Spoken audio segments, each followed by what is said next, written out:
সকালের ব্রেকফাস্টটা পরের দিন বেশ ভালোই হলো। ব্রেকফাস্ট রুমটাও বেশ সুন্দর সাজানো গোছানো। আমাদের ব্রেকফাস্ট এলো cheese omelette, bread, muffin, sausage, hash brown আর ফ্রুটস।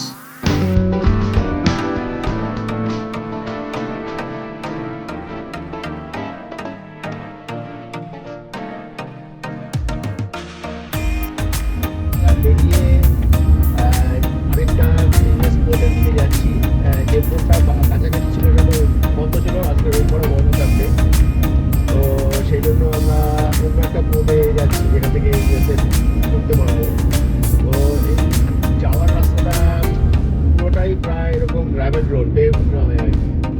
তো এই গ্রাভেল রোডে গাড়ি চালানো খুব ডিফিকাল্ট, মানে স্পিড তোলা যায় না, রাখা যায় না, গাড়ি স্পিড করে।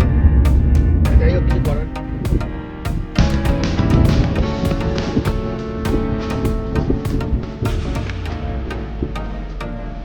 হরিণ, হঠাৎ করে এক ঝাঁক হরিণ চলে এলো। এগুলো হচ্ছে হোয়াইট টেল ডিয়ার। যেহেতু আমরা গ্র্যাভেল রোড দিয়ে যাচ্ছি, একটু আনকনভেনশনাল রুট, তো এইসব জায়গায় ওয়াইল্ড লাইফ হঠাৎ হঠাৎ আহ, দেখা যায়। তো এখানে প্রায় ধরুন প্রায় 50টা মতো হরিণ, হোয়াইট টেল হরিণ দেখা যাচ্ছে।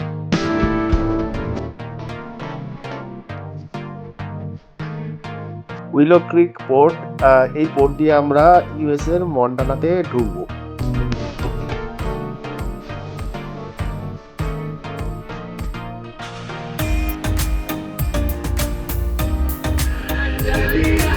Please bring down your concertina and play a welcome for me, cause I'll be coming home from sea.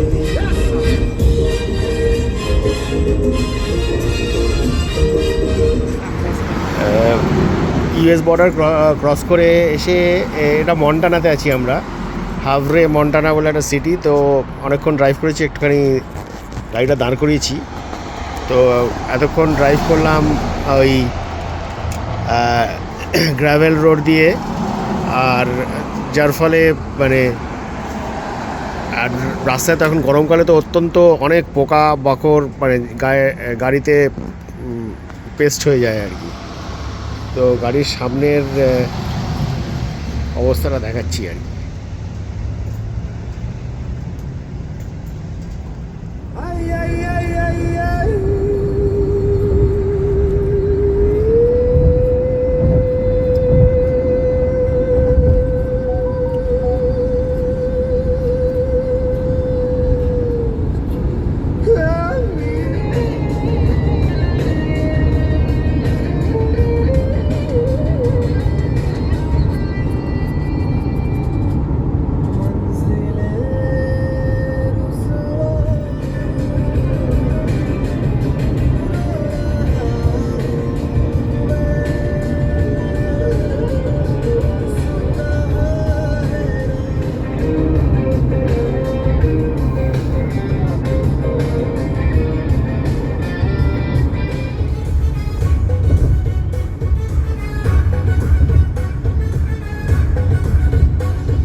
Ultimately সারাদিন ড্রাইভ করে আমরা ইয়েলোস্টোনের কাছে, মানে 15 kilometre south of West Yellowstone, একটা রিসর্টে একটা কটেজ আগে থেকে বুক করেছিলাম, সেটাতে এসছি।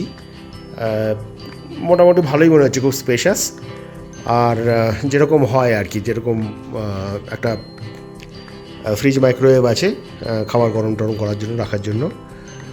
আর এটা লগ কটেজ আর কি, বেশ সুন্দর। আজকে সকালে সেই ব্রেকফাস্ট করে বেরিয়েছিলাম, তারপরে সারাদিন ড্রাইভিং করেছি, কিছু খাওয়া হয়নি।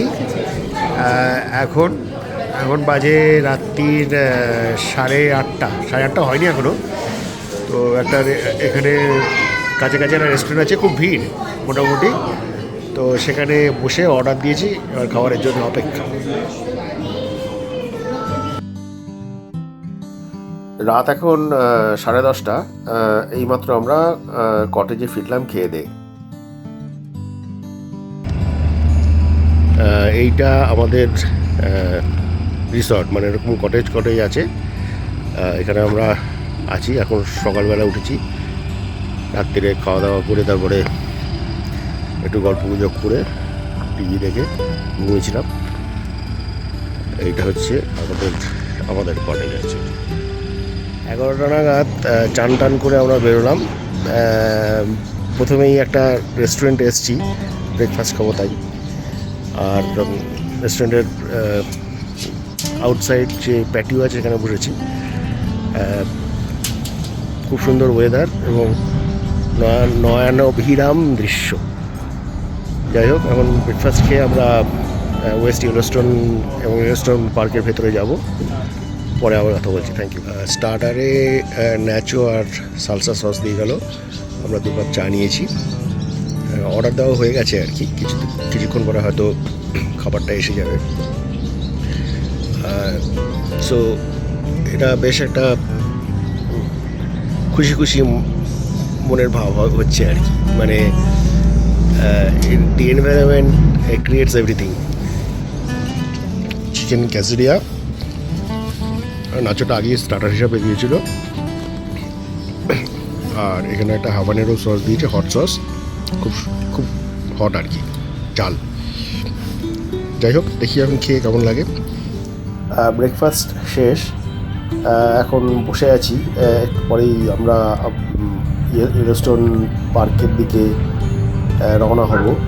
আমরা আগেই বলেছি এটা আমরা ওয়েস্ট ইয়েলোস্টোন পার্কে এন্ট্রি করছি। এখানে 2টো লেন আছে আর কি, তো আমি একটা এই লেনটা দাঁড়ালাম।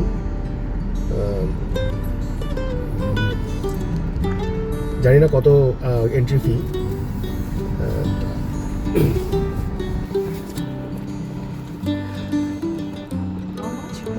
প্রাইভেট ভেহিকল হচ্ছে তো $35, 35 মানে US dollar.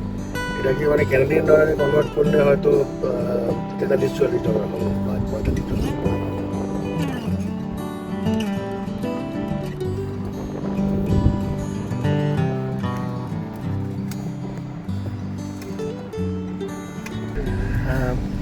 So we just doing that $35 vehicle pass? Actually, is there any? I'll come tomorrow and day after also. So. Yeah, so pass is good for 7 days. Oh, okay. Yep. Yeah, very good. Is that just Yellowstone? You're gonna visit just Yellowstone? Yeah.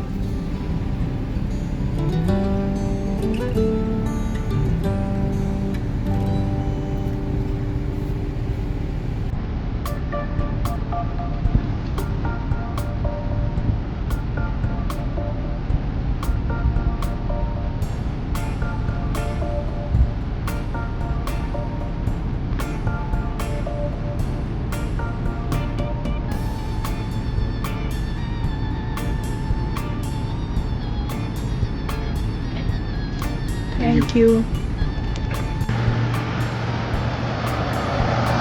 এটা হচ্ছে ইয়েলোস্টোনের speciality. Every corner of your highway there is a basin, geyser either erupting or just smoking out. এই বেসিনটার নাম আমি বলে দিচ্ছি একটু পরে।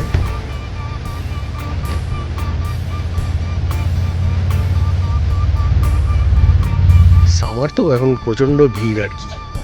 যাই হোক, আমরা মোটামুটি পার্ক করার একটা জায়গা পেয়ে গেলাম। পেয়ে গিয়ে এখন আমরা হেঁটে হেঁটে যাচ্ছি গেজারের ওপর দিয়ে, মানে বোর্ড ওয়াকওয়ে থাকে, তো সেটা দিয়ে গেজারের কাছাকাছি পর্যন্ত যাওয়া যায়। তো সেটা এখানে আমরা যাচ্ছি। বোর্ড ওয়াকওয়ে শুরু আছে, এখানে লিখে দিয়েছে যে ওয়াকওয়ের বাইরে যাতে কেউ পা না দেয়।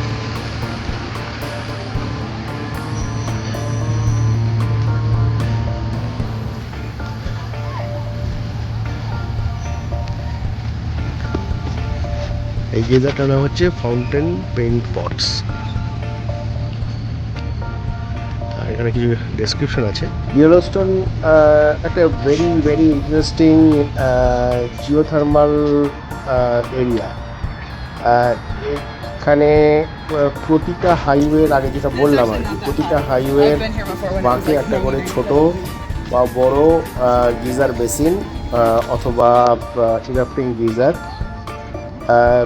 অ্যাকচুয়ালি এটা পুরো ইয়েলোস্টোনটাই অ্যাকচুয়ালি একটা ভলক্যানিক ক্যালডেরা। বিভিন্ন মিলিয়ন ইয়ার্সে এখানে ভলক্যানিক ইরাপশন হয়েছিল আর কি। তো মানে প্রাকৃতিক সৌন্দর্য তো বটেই, এই গিজার বেসিনগুলো খুব ইন্টারেস্টিং। এক একটা গিজার বেসিনের ডেপথ 30 থেকে 40 ফুটের মতো হয়। ফ্লাওয়ার পট গিজার বেসিন, এটার বিশেষত্ব হচ্ছে যে এটা কনস্ট্যান্টলি ইরাপ্ট করে, যদিও ইরাপশনটা ছোট কিন্তু কনস্ট্যান্টলি ইরাপ্ট করে।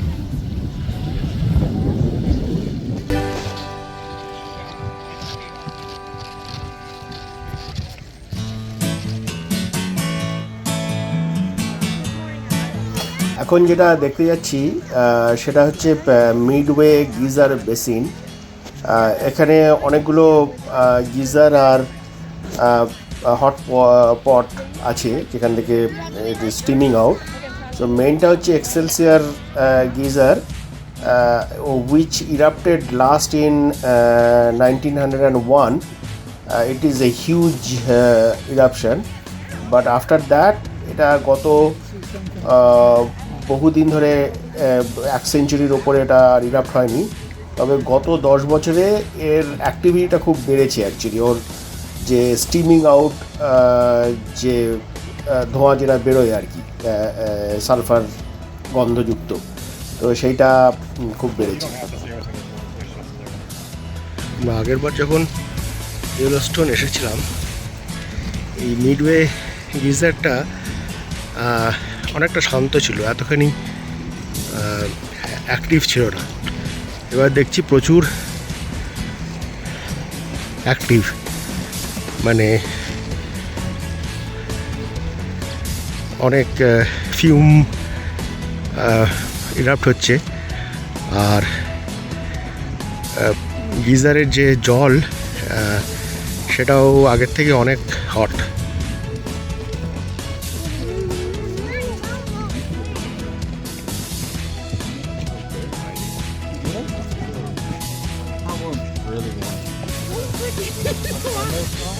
It's so hard to even be posing for anything.